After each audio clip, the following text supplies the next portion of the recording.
Hi everyone. APPSC మరియు TSPSC ఎగ్జామినేషన్స్కి prepare అయ్యే అభ్యర్థులందరికీ ఒక శుభవార్త.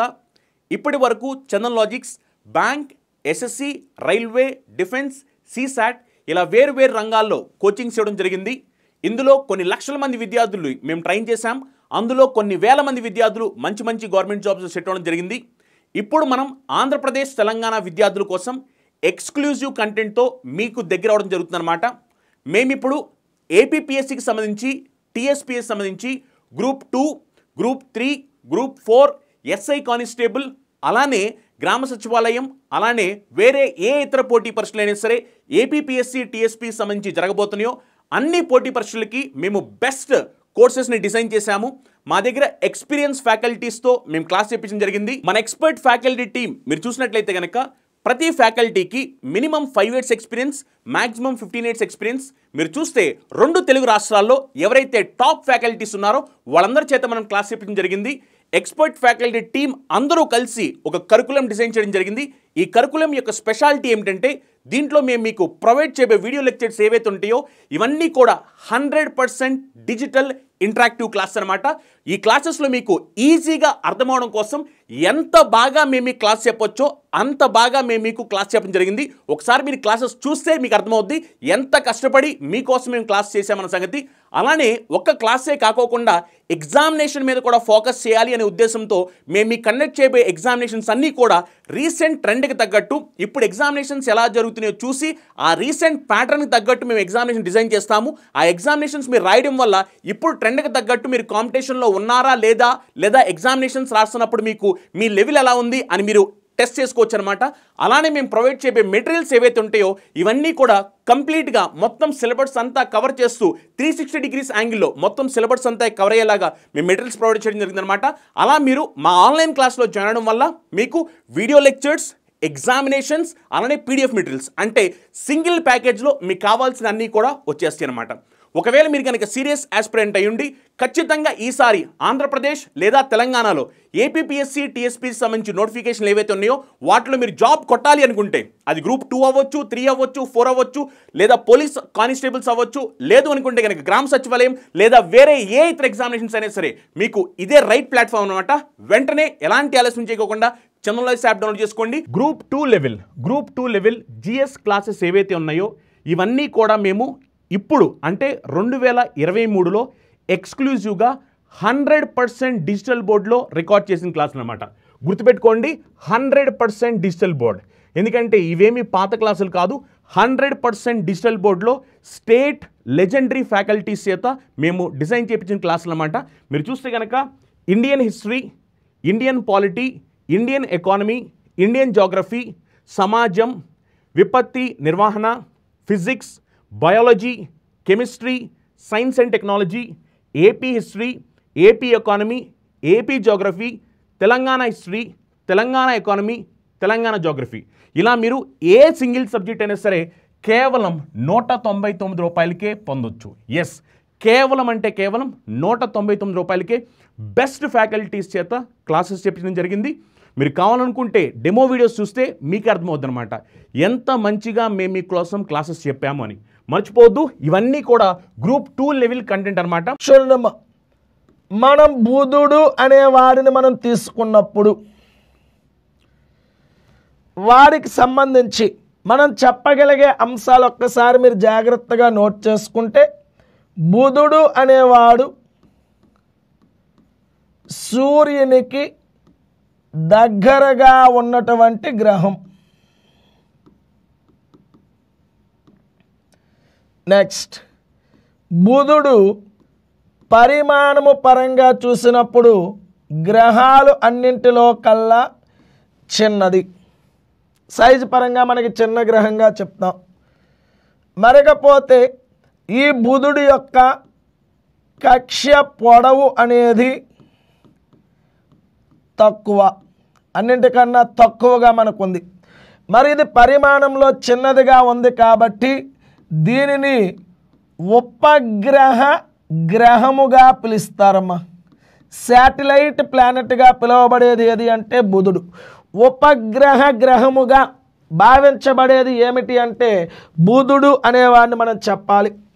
మరి కక్ష పొడవు తక్కువ ఉంది కాబట్టి అతి తక్కువ పరిభ్రమణ కాలం కలిగినటువంటి గ్రహం ఏది అంటే బుధుడు. జస్ట్ 88 రోజుల్లోనే పరిభ్రమణము అనేది మనకు పూర్తవుతుంది. అండ్ ఆల్సో ఇక్కడ బుధుడి పైన ఉష్ణోగ్రతల్లో వ్యత్యాసం ఎక్కువగా ఉంటుంది నాన్న. సో ఉష్ణోగ్రత వ్యత్యాసం మనకి ఎక్కువగా ఉంటుంది. ఎందుకంటే ఈ బుధుడిలో ఒకవైపు పూర్తిగా పగలున్నప్పుడు ఇంకోవైపు పూర్తిగా చీకటి ఉంటుంది. ఒక ప్రాంతంలో అధిక వేడి, ఇంకో ప్రాంతంలో తక్కువ ఉష్ణోగ్రత ఉండడం వలన ఉష్ణోగ్రత వ్యత్యాసం ఎక్కువగా ఉండి దీన్నే మనకి అపోలో గ్రహముగా పిలుస్తారు నాన్న. సో అపోలో గ్రహముగా పిలువబడే గ్రహం ఏది అన్నా బుధుడు అనే వాడిని మనం తీసుకోవాలి. మరి వీడికి ఉపగ్రహాలు అనే మనం చూస్తే 0గా మనకు ఉన్నాయనేది మనం చెప్పాలి. ఇది మనం బుధుడికి సంబంధించి తెలుసుకోవలసినటువంటి అంశాలు. మరి రెండవది మనం చూస్తే శుక్రుడు. మీరు చెప్పేయాలి ఫాస్ట్గా. మనకి సూర్యుడి నుంచి 2వ స్థానంలో ఉన్నటువంటి గ్రహం ఏది అంటే శుక్రుడు. అండ్ ఆల్సో ఈ శుక్రుడి యొక్క కక్షను మీరు పరిశీలిస్తే సూర్యునికి వ్యతిరేక దిక్కులో తిరుగుతాయమ్మా. అంటే మిగిలిన గ్రహాలు అన్నీ ఒక మాదిరిగా తిరుగుతాయి. ప్రతి గ్రహము కూడా సూర్యునికి పడమర నుంచి తూర్పు దిశలో మనకి తిరుగుతాయి. కానీ శుక్రుడు అనే వీడు తూర్పు నుంచి పడమర దిశలో సూర్యుని చుట్టూ తిరుగుతాడమ్మా. చూడండి మీరు జాగ్రత్తగా, చాలా కీలకమైనటువంటి పాయింట్ అది. గ్రహాలు అన్నీ కూడా ఏ దిక్కు నుంచి ఏ దిక్కులో తిరుగుతాయంటే పడమర నుంచి తూర్పు దిశలో.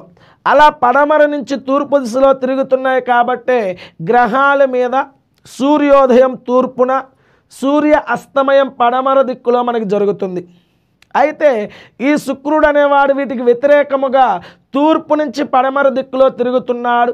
అంటే ఇండైరెక్ట్గా పడమర దిక్కులో సూర్యోదయం, తూర్పు దిక్కులో సూర్యాస్తమయం అనేది మనకు జరుగుతుందమ్మా.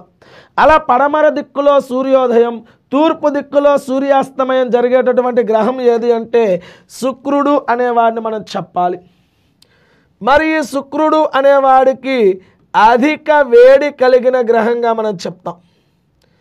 అధిక వేడిని కలిగినటువంటి గ్రహం ఏది అంటే శుక్రుడు. దానికి కారణము కార్బన్ డైఆక్సైడ్ యొక్క పరిమాణం మనకి ఆల్మోస్ట్ 95% ఉండి గ్లోబల్ వార్మింగ్ అనేటటువంటి ప్రాసెస్ జరుగుతుంది. ఈ గ్లోబల్ వార్మింగ్ అనేటటువంటి ప్రాసెస్ జరగడం వలన అత్యధిక వేడి కలిగినటువంటి గ్రహంగా ఏ గ్రహాన్ని మనం పిలవాలి అంటే శుక్రుడు. ఇకపోతే ఈ శుక్రుడికి సంబంధించి మనం చూస్తే వీడి యొక్క భ్రమణ కాలం ఎక్కువ. అత్యధిక భ్రమణ కాలం 243 రోజులు పడుతుంది. ఈవెన్ పరిభ్రమణము కన్నా కూడా భ్రమణము ఎక్కువగా తీసుకునేటటువంటి గ్రహం ఏది అంటే శుక్రుడు అనేవాడిని మనం చెప్పాలి. మరి ఈ శుక్రుడు అనేవాడిని మీరు పరిశీలిస్తే మన భూమికి దగ్గరగా ఉండే గ్రహంగా చెప్తాం. చాలా ఇంపార్టెంట్ అమ్మా. భూమికి దగ్గరగా ఉండేటటువంటి గ్రహం ఏది అంటే శుక్రుడు. చూసుకోండి, సూర్యునికి దగ్గరగా ఉన్నది ఎవరు అంటే బుధుడు. భూమికి దగ్గరగా ఉన్నటువంటి గ్రహం ఎవరు అంటే శుక్రుడు అనేవాడిని మనం చూడాలి. మరి మన భూమి నుండి ప్రకాశవంతముగా కనిపిస్తున్నటువంటి గ్రహం ఏది అన్నా శుక్రుడు. అందుకే ఈ శుక్రుడిని మనకి మార్నింగ్ స్టార్, ఈవినింగ్ స్టార్ అనేటటువంటి పేర్లతో పిలుస్తారమ్మా. So morning star, evening star very very important.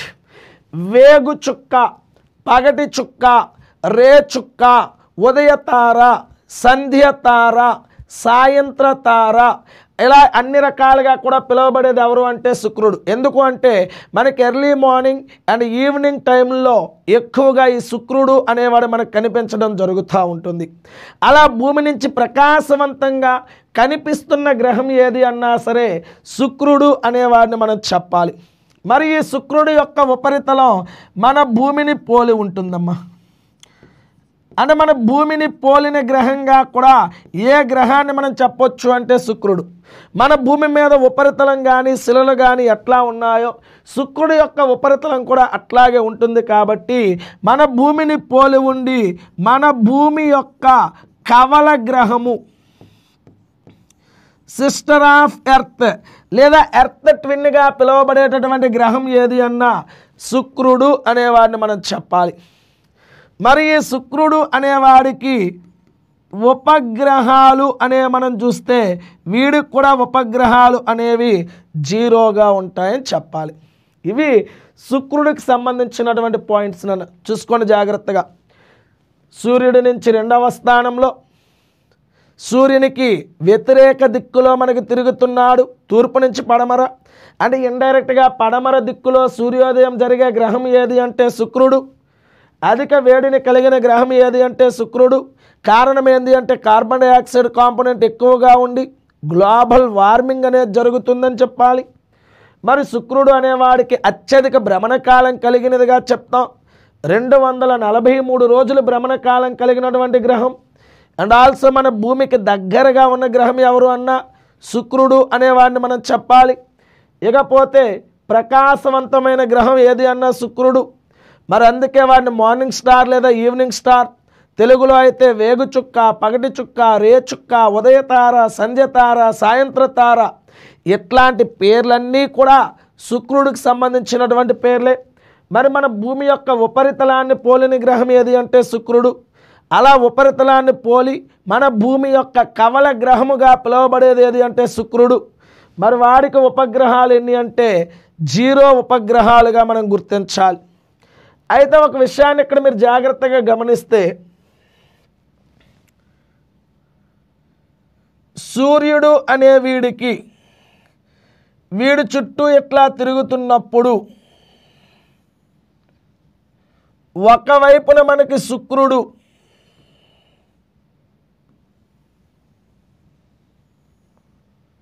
ఇంకో వైపున మనకి భూమి ఇట్లా వచ్చింది అనుకోండి ఆపోజిట్లో. చూడండి అన్న, సూర్యుడు అనేవాడికి ఒకవైపున శుక్రుడు ఉండి ఇంకో వైపున మనకి భూమి ఉంది అనుకోండి, దానిని ఉచ్చ కూటమి లేదా ఉన్నత కూటమి అంటారు. ఉచ్చ స్థితి అనొచ్చు. ఉచ్చ స్థితి లేదా ఉన్నత కూటమి, దాన్నే మనకి సుపీరియర్ కంజక్షన్. చూడమ్మా, సుపీరియర్ కంజక్షన్ లేదా ఉన్నత కూటమి లేదా ఉచ్చ స్థితి అంటున్నాడు. సూర్యుడు అనేవాడు మనకి మధ్యలో ఉండి ఒకవైపున మనకి భూమి మరి ఒక వైపున మనకి శుక్రుడు ఉన్నాడు అనుకోండి, అప్పుడు మన భూమికి శుక్రుడు అనేవాడు కనిపించడు. అలాంటి స్థితిని మనకి ఏమని పిలుస్తారు అంటే సుపీరియర్ కంజక్షన్, ఉచ్చ స్థితి లేదా ఉన్నత కూటమి అంటారు. మరి 2వ కాంబినేషన్ మీరు చూస్తే, సూర్యుడు అనేవాడికి ఒకే వైపున ఎర్త్ అండ్ వీనస్ ఇలా వచ్చాయనుకోండి. ఈ విధంగా సూర్యుడికి ఒకే వైపున శుక్రుడు అండ్ భూమి వస్తే అప్పుడు ఈ శుక్రుడు అనేవాడు భూమి మీద ఉన్న వాళ్ళకి కనిపించడం జరుగుతుంది. అలా ఉంటే ఆ స్థితిని నిమ్న కూటమి లేదా నీచ స్థితి, inferior conjunction,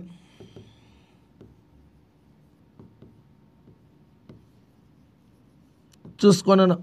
superior conjunction and inferior conjunction అంటాడు.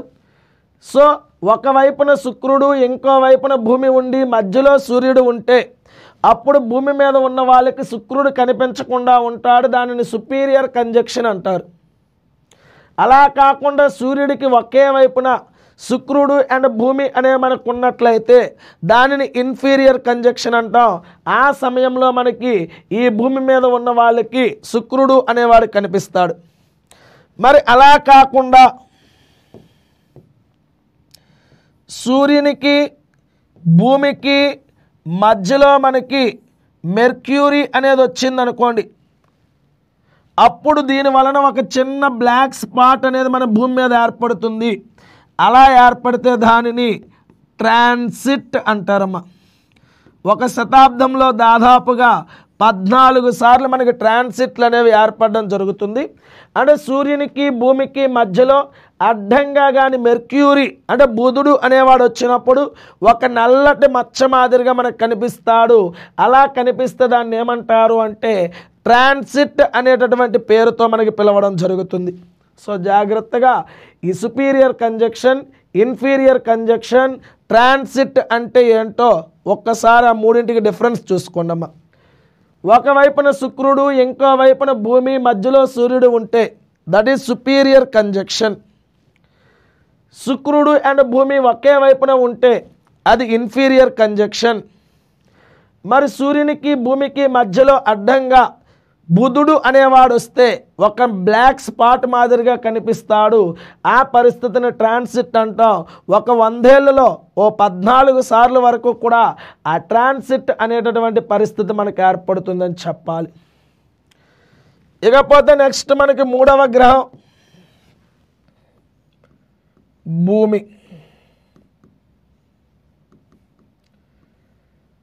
చూడండి, మరి భూమికి సంబంధించిన అంశాలను మనం పరిశీలిస్తే ఈ భూమి అనేది మనకి సూర్యుడి నుంచి దూరము పరంగా చూస్తే 3వ స్థానంలో ఉంది. పరిమాణము పరంగా చూస్తే 5వ పెద్దదిగా ఉందని చెప్పాలి.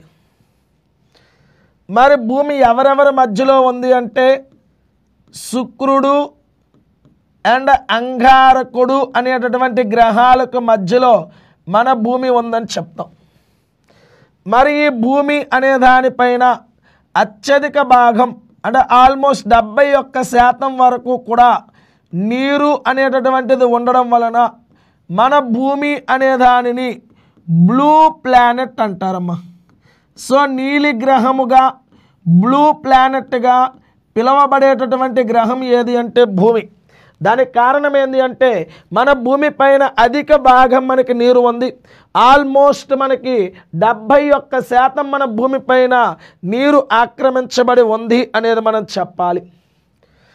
మరకపోతే ఈ భూమి అనే దాన్ని మనం పరిశీలిస్తే గ్రహాలు అన్నింటికన్నా సాంద్రత ఎక్కువగా ఉన్న గ్రహం ఏది అంటే భూమి. మరి మన భూమి యొక్క సాంద్రత 5.52 గ్రామ్/cc మనం చెప్పాలి. సో అత్యధిక సాంద్రత కలిగి ఉంది కాబట్టి గ్రహాలు అన్నింటిలో కల్లా బరువైనటువంటి గ్రహం ఏది అంటే భూమి అనేదాన్ని మనం చెప్తాం. సో వెయిటెస్ట్ ప్లానెట్ ఏది అంటే మన భూమి అనేదాన్ని మనం చెప్పాలి. మరి ఈ భూమికి సంబంధించి మనం చూస్తే ఈ భూమి యొక్క ఆకారం ఏంది అంటే జియోయిడ్ ఆకారము అనాలమ్మ. చూసుకోండి, సాధారణంగా మనకి గోళాకృతి అంటున్నారు, కానీ ఖచ్చితమైన గోళం కాకుండా మన భూమి అనేది ఈ ధృవాల వద్ద కాస్త నొక్కబడి ఉన్నట్లుగా మధ్య భాగంలో కాస్త ఉబ్బెత్తుగా అనిపిస్తుంది నన్ను. అలా ఉన్న ఆ ఖచ్చిత ఆకారాన్ని ఏమని పిలుస్తారు అంటే జియోయిడ్ ఆకారము అంటారు. మరి మన భూమిని సంబంధించి అక్షాన్ని తీసుకుంటే మన భూమి యొక్క అక్షము అనేది ఎంత పొడవు ఉంటుంది అంటే 12,712 కిలోమీటర్లమ్మ. అక్షము అంటే ఈ ఉత్తర ధ్రువాన్ని దక్షిణ ధ్రువాన్ని కేంద్రము గుండా కలిపే ఊహారేఖ. సో ఉత్తర దక్షిణ ధ్రువాలని భూమి యొక్క కేంద్రము గుండా కలిపే ఊహారేఖను భూ అక్షము అంటారు. ఆ భూ అక్షం యొక్క పొడవు ఎంత అంటే 12,712 కిలోమీటర్లు. అయితే భూ అక్షాన్ని భూమధ్య రేఖ పరంగా ఊహించారనుకోండి, చూసుకున్న భూమధ్య రేఖ పరంగా మనకి ఊహిస్తే అప్పుడు మనకి ఎంత వస్తుంది అంటే 12,756 కిలోమీటర్లు చెప్పాలి. అని మీరు చూడండి, క్వశ్చన్ పర్టికులర్గా భూమధ్య రేఖ పరంగా అని అడిగితే 12,756. అదర్వైజ్ మీరు మామూలుగా భూమి యొక్క అక్షం పొడవు ఎంత అంటే 12,712 చెప్పాలి. మరి మన భూమి యొక్క చుట్టుకొలత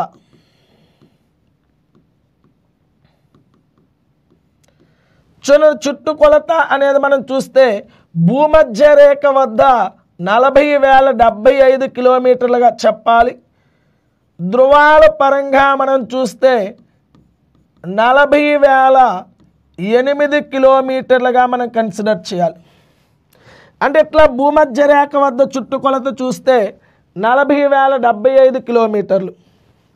ఇలా ధ్రువాల పరంగా మనకు చుట్టుకొలత అనేది ఇట్లా చూస్తే 40,008. ఎందుకంటే ధ్రువాలు అనేవి కాస్త మనకి నొక్కబడి ఉన్నట్లుగా ఉన్నాయి కాబట్టి ధ్రువాల పరంగా 40,008. భూమధ్య రేఖ వద్ద చుట్టుకొలత ఎంత అడిగితే 40,075. మరి ఈ రోజున మనకున్నటువంటి గ్రహాల్లో జీవము కలిగినటువంటి ఏకైక గ్రహం ఏది అంటే మన భూమి అనేది మనం చెప్తాం. మరి భూమి మీద మాత్రమే జీవం వచ్చింది అంటే దానికి కారణమైనటువంటి అంశాలు మన భూమి పైన నేల, నీరు, గాలి అనే 3 అంశాలు కలిసి ఉండడం వల్లనే జీవం అనేది ఫామ్ అయిందని చెప్పాలన్న. చాలా ఇంపార్టెంట్. ఈ రోజున జీవం కలిగినటువంటి ఒకే ఒక్క గ్రహం ఎవరు అంటే భూమి. మరి భూమి మీద మాత్రమే జీవం వచ్చింది అంటే ప్రధాన కారణం నేల, నీరు, గాలి అనే 3 రకాల అంశాలు కలిగి ఉండడం వలన మన భూమి మీద జీవనం సాధ్యమైంది అనేది మనం చెప్పాలి. ఇది మనకి భూమికి సంబంధించి ముఖ్యంగా గుర్తుపెట్టుకోవాల్సినటువంటి అంశాలు. మరలా మనం భూమికి సంబంధించిన మిగతా అంశాలు చూద్దాం. చూడనమ్మ, సూర్యుడి నుంచి దూరంలో 3వది, పరిమాణంలో 5వ పెద్దది, శుక్రుడు అండ్ అంగారకుడు అనే వాళ్ళ మధ్యలో ఉన్నది, అధిక భాగం నీరు కలిగి ఉండడం వల్ల బ్లూ ప్లానెట్ లేదా నీలిగ్రహం అన్నాం, అత్యధిక సాంద్రత కలిగి ఉండి గ్రహాలన్నింటిలో కల్లా బరువైనది, ఆకారాన్ని చూస్తే జియోయిడ్ ఆకారం, అక్షము యొక్క పొడవు చూస్తే 12,712, ధ్రువాల పరంగా అది మనం భూమధ్య రేఖ వద్దగానే అక్షం చూస్తే 12,756, చుట్టుకొలత భూమధ్య రేఖ దగ్గర 40,075 కిలోమీటర్లు, ధ్రువాల పరంగా 40,008 కిలోమీటర్లు. జీవాన్ని కలిగిన ఒకే ఒక్క గ్రహం ఏది అంటే భూమి. భూమి మీద మాత్రమే జీవం వచ్చిందంటే కారణం నేల, నీరు, గాలి అనే 3 రకాల అంశాల కలయిక వలనే జీవం ఏర్పడింది అనేది మనం చెప్పాలి. మరికపోతే నెక్స్ట్ 4వది కుజుడు లేదా అంగారకుడు అంటాం, మార్స్ అంటాం. ఈ కుజుడు లేదా అంగారకుడినే రెడ్ ప్లానెట్ అంటారమ్మా. చూడనా, రెడ్ ప్లానెట్ ఎరుపు గ్రహం లేదా అరుణ గ్రహముగా పిలువబడడం జరుగుతుంది. సో ఎందుకంటే ఇక్కడ సాయిల్ రెడ్గా ఉంటుందన్న దానికి కారణం ఫెర్రస్ ఆక్సైడ్ నిల్వలు. ఈ ఫెర్రస్ ఆక్సైడ్ నిల్వలు ఎక్కువగా ఉండడం వలన అక్కడ ఉపరితల నేలలు ఎర్రగా ఉండి రెడ్ ప్లానెట్గా పిలువబడే గ్రహం ఏది అంటే కుజుడు లేదా అంగారకుడు అనేది మనం చెప్పాలి. మరి ఈ కుజుడు అనే గ్రహం మీద మనం పరిశీలిస్తే ఇది మన భూమి యొక్క భ్రమణాన్ని పోలిన గ్రహంగా చెప్తానన్న. చూసుకోండి, మన భూమి యొక్క భ్రమణ కాలం అప్రాక్సిమేట్లీ 24 గంటలు. అలా భూమి యొక్క భ్రమణాన్ని పోలిన గ్రహంగా పిలువబడే గ్రహం ఏది అంటే కుజుడు లేదా అంగారకుడు అనేవాడిని మనం చెప్పాలి. మరి ఈ కుజుడు లేదా అంగారకుడు అనే గ్రహం మీదే విశ్వంలోనే అతి ఎత్తైనటువంటి శిఖరం ఉందనన్న. చూసుకోండి, ప్రపంచంలో ఎత్తైన శిఖరం అంటే ఎవరెస్ట్ మనకి హిమాలయాలు, నేపాల్ దేశంలో. కానీ విశ్వం అంతట్లో ఎత్తైన శిఖరం ఎక్కడ ఉందంటే కుజుడు. అదే మనకి ఒలంపస్ మాన్ అంటారమ్మ. ఆల్మోస్ట్ 24,000 మీటర్ల ఎత్తును కలిగి ఉంటుందన్న. సో 24,000 మీటర్లను ఎత్తు కలిగి ఉండి ప్రపంచం విశ్వం మొత్తంలో ఎంటైర్ యూనివర్స్లోనే హైయెస్ట్ మౌంటైన్ పీక్ ఏమిటి అంటే ఒలంపస్ మాన్. మరి దీని యొక్క ఉపగ్రహాలు 2, ఫాబోస్, డెమోస్ అనేది మనం అన్నాం. మరి ఈ కుజుడు అనే వాళ్ళపైన మొట్టమొదటిసారిగా ఇటీవల కాలంలో రీసెర్చ్లన్నీ కూడా మనకు జరుగుతున్నాయి. ఎందుకంటే మన భూమి తరువాత జీవం నివసించడానికి అనువైన పరిస్థితులు ఉన్నట్లుగా ఈ కుజుడు అనేటటువంటి గ్రహాన్ని గుర్తించడం జరుగుతుంది. అందుకు ఇటీవల కాలంలో అంతరిక్ష పరిశోధనా సంస్థలన్నీ కూడా కుజుడి మీదకు మనకి ప్రయోగాలు నిర్వహిస్తున్నారు. మొదటిసారిగా అమెరికా యొక్క నాసాకి చెందిన సంస్థ ఈ కుజుడిపైకి క్యూరియాసిటీ అనేటటువంటి కృత్రిమ ఉపగ్రహాన్ని పంపించడం జరిగింది. నన్ను మనకి మొదటగా యుఎస్ఎస్ఆర్, తర్వాత మనకి అమెరికాకి చెందినటువంటి నాసా, తర్వాత యూరోపియన్ యూనియన్స్, ఆ తర్వాత మన ఇండియాకి చెందినటువంటి ఇస్రో. మన ఇండియా ఈ కుజుడిపైకి ఉపగ్రహాలు పంపించిన దేశాల్లో 4వ దేశంగా రికార్డ్ సాధించింది. అయితే 4 దేశాలు పంపించినప్పటికీ సక్సెస్ఫుల్గా 2 వెళ్ళాయి. అవతల రష్యా వాళ్ళది అండ్ ఆల్సో యూరోపియన్ యూనియన్ 2 కూడా మనకి ఫెయిల్యూర్ అయ్యాయనన్నా. సక్సెస్ఫుల్గా అయినవి నాసా, తర్వాత మనకి ఇస్రో. ఆ ఇస్రో పంపించినదే మంగళయాన్. దాన్నే మనకి మామ్ అనేటటువంటి పేరుతో కూడా పిలుస్తారన్న. మామ్ అంటే Mars orbitary mission. So Mars orbitary mission అనేటటువంటి పేరుతో మంగళయాన్ అనేటటువంటి ఉపగ్రహాన్ని ఇస్రో మనకి 2013లో లాంచ్ చేసింది. 2014కి ఈ కుజుడి యొక్క ఉపరితలంలోకి చేరడం జరిగిందనన్న. సో అట్లా విజయవంతంగా పంపిన 2వ దేశం. ఓవరాల్గా పంపినదైతే 4వ దేశంగా మన ఇండియా రికార్డ్ సాధించింది. మొదటిగా సక్సెస్ఫుల్గా పంపించగలిగిందైతే నాసా. దాని పేరు మనం క్యూరియాసిటీ అనే ఉపగ్రహాన్ని మనం భావిస్తాం. ఇకపోతే నెక్స్ట్ బృహస్పతి లేదా గురుడు. చూడండి, బృహస్పతి లేదా గురుడు అనేవాడిని మనం చూస్తే పరిమాణంలో అతి పెద్దదిగా మనం చెప్పాలి. మన గ్రహాలన్నింటిలో కల్లా పరిమాణంలో అతి పెద్దది ఏది అంటే బృహస్పతి. అండ్ ఆల్సో అతి తక్కువ భ్రమణ కాలాన్ని కలిగినదమ్మా. సో భ్రమణ కాలం పరంగా అతి తక్కువ భ్రమణ కాలం జస్ట్ 9 గంటల 50 నిమిషాలు మాత్రమే భ్రమణ కాలం కలిగినటువంటిది. అంటే పగలు రాత్రులు తక్కువ సమయంలోనే మార్పును గురయ్యే గ్రహం ఏది అన్న బృహస్పతి. అతి తక్కువ పగటి ప్రమాణం మనకు ఉంటుంది అనేది మనం చెప్పొచ్చు. అండ్ ఆల్సో ఇది ఎక్కువగా తోక చుక్కలను ఆకర్షిస్తుందన్న. ఆ తోక చుక్కల్ని ఆకర్షించడం వలన ఎరుపు మచ్చలు ఏర్పడతాయి. కావున రెడ్ స్పాట్స్ ప్లానెట్ అంటాడు. చూడండి, ఎరుపు మచ్చల గ్రహము లేదా రెడ్ స్పాట్స్ ప్లానెట్గా పిలువబడేది ఏది అంటే బృహస్పతి లేదా గురుడు అంటాడు. మరి ఇటీవల కాలంలో దీనిని ఢీకొట్టినటువంటి తోక చుక్క సుమేకర్ లెవినైన్ అంటాం. ఇది మనకి ఏ గ్రహాన్ని ఢీకొట్టింది అంటే బృహస్పతి లేదా గురుడు అనేది మనం చెప్పొచ్చు. మరి ఈ గురుడు అనేటటువంటి గ్రహాన్ని మనం చూడడమా god of the knowledge, god of the నాలెడ్జ్గా మనకి పిలువబడేది ఏది అంటే గురుడు అనేటటువంటి గ్రహాన్ని గాడ్ ఆఫ్ ది ఆల్ అనొచ్చు, లేదా గాడ్ ఆఫ్ ది నాలెడ్జ్ అనొచ్చు. అలా పిలువబడే గ్రహం ఏది అంటే బృహస్పతి లేదా గురుడు అనే గ్రహాన్ని మనం చెప్తాం. మరి వీడికి 79 ఉపగ్రహాలు, అందులో గుర్తించినవి 50, ఇంకా పరిశీలన దశలో ఉన్నవి 29. మరి ఈ ఉపగ్రహాల్లోనే గెనిమెడా అనేది మనకున్నది.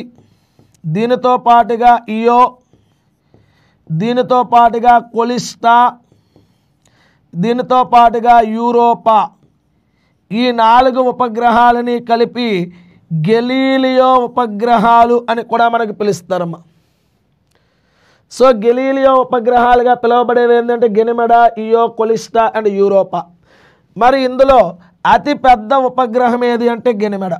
అంటే మొత్తం సౌర కుటుంబంలోనే అతి పెద్ద ఉపగ్రహం ఏది అంటే గెనిమెడా అనే దానిని మనం చెప్పాలి.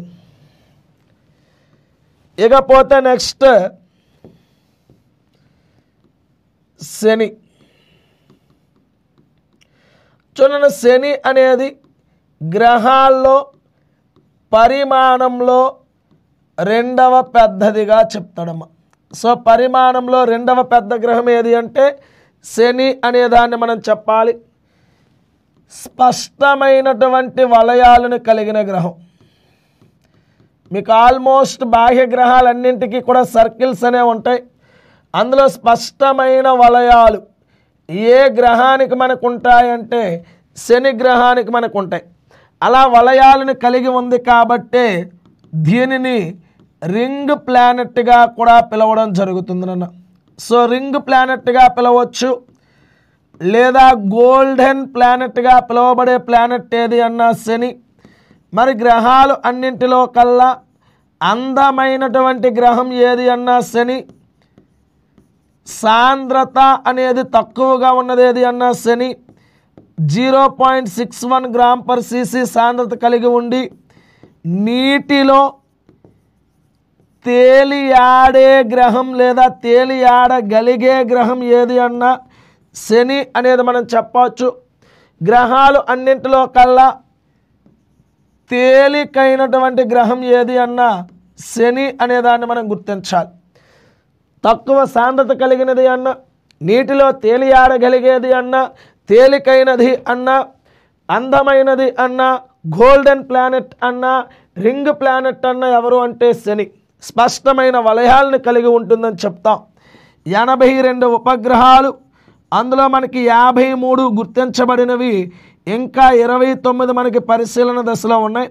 ఈ ఉపగ్రహాల్లో ముఖ్యమైనది మనకి టైటాన్, మన భూమిని పోలిన ఉపగ్రహం.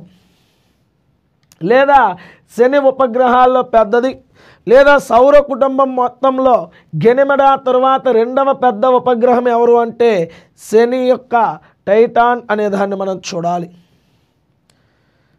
మరకపోతే నెక్స్ట్ మనం చూస్తే యురేనస్.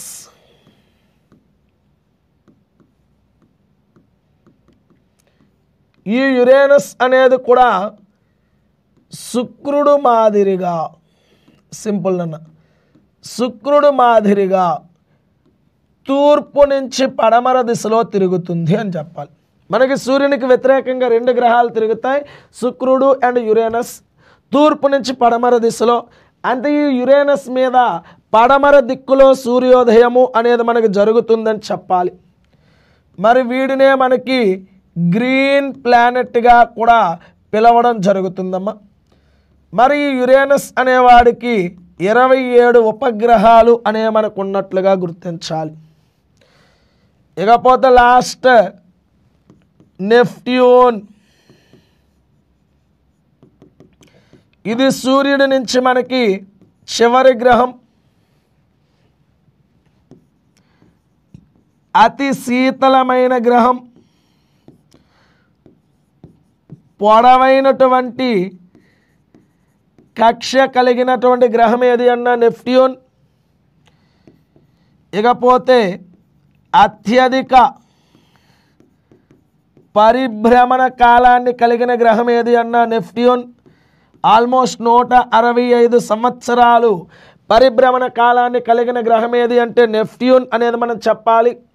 మన భూమి తర్వాత నీరు ఉన్న ఆనవాళ్ళు కనిపిస్తున్నట్లుగా భావిస్తారు. అందుకే దీనిని బేబీ బ్లూ ప్లానెట్ అంటాడమ్మా.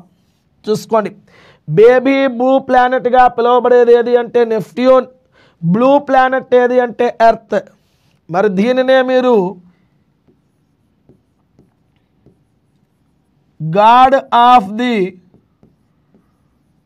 ఓషియన్స్ అంటారమ్మా. చూసుకోండి, గాడ్ ఆఫ్ ది ఓషియన్స్గా పిలువబడేది ఏది అంటే నెప్ట్యూన్ అనేది మనం చెప్పాలి. గాడ్ ఆఫ్ ది స్కై ఏది అంటే యురేనస్ అనే దాన్ని మనం చెప్పాలి. So god of the sky అంటే Uranus, and god of the god of the oceans ఏది అంటే నెప్ట్యూన్ అనే దానిని మనం తీసుకోవాలన్నా. సో ఇవి మనకి గ్రహాలకు సంబంధించినటువంటి ప్రధానమైన అంశాలు. మీరు జాగ్రత్తగా చూసుకోండి. ఇట్లా ఈ గ్రహాలకు సంబంధించినటువంటి అంశాలు ఒక్కసారి మీరు జాగ్రత్తగా రివైండ్ చేసుకోండి, ఖచ్చితంగా బిట్ వస్తాయన్న.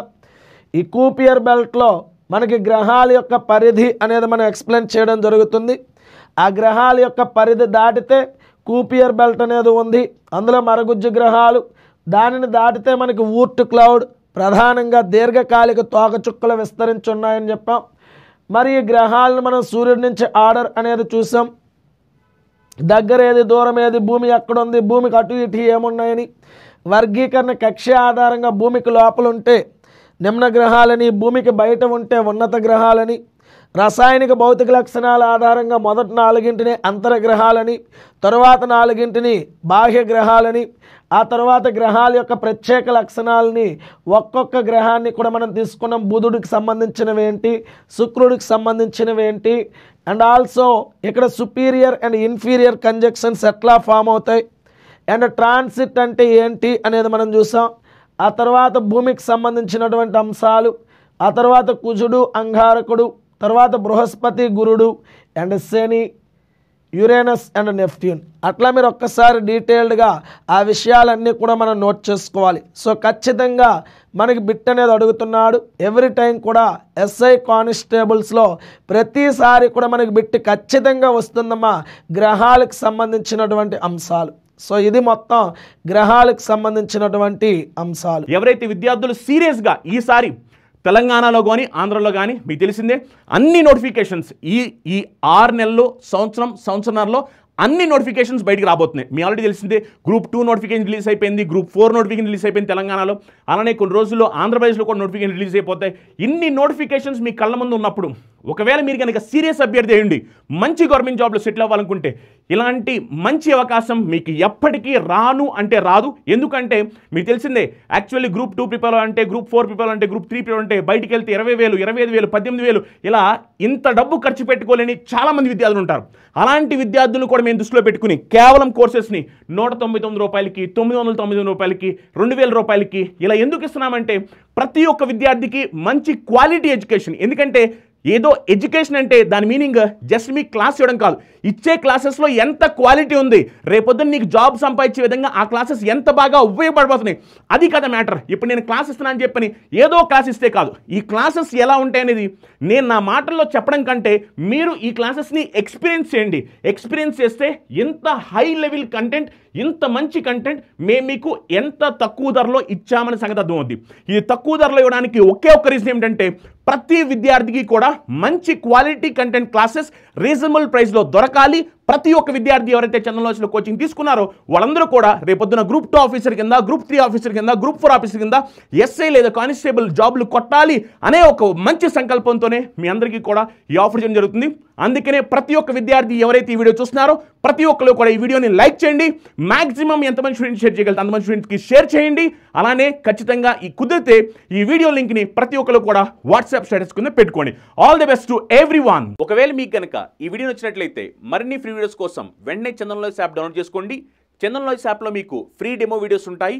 దీనికి మీరు మనీ ఏం పే చేయాల్సిన అవసరం లేదు. ఒకవేళ మీకు డెమో క్లాసెస్ నచ్చితే అప్పుడు మీరు కంప్లీట్ కోర్సులో జాయిన్ అవ్వచ్చు. కంప్లీట్ కోర్సులో మీకు video lectures, basic to advance level class ఉంటాయి. అలానే మీకు పీడిఎఫ్ మెటీరియల్స్ ఉంటాయి. అలానే మీకు టాపిక్ వైజ్ మాక్ ఎగ్జామ్స్ ఉంటాయి.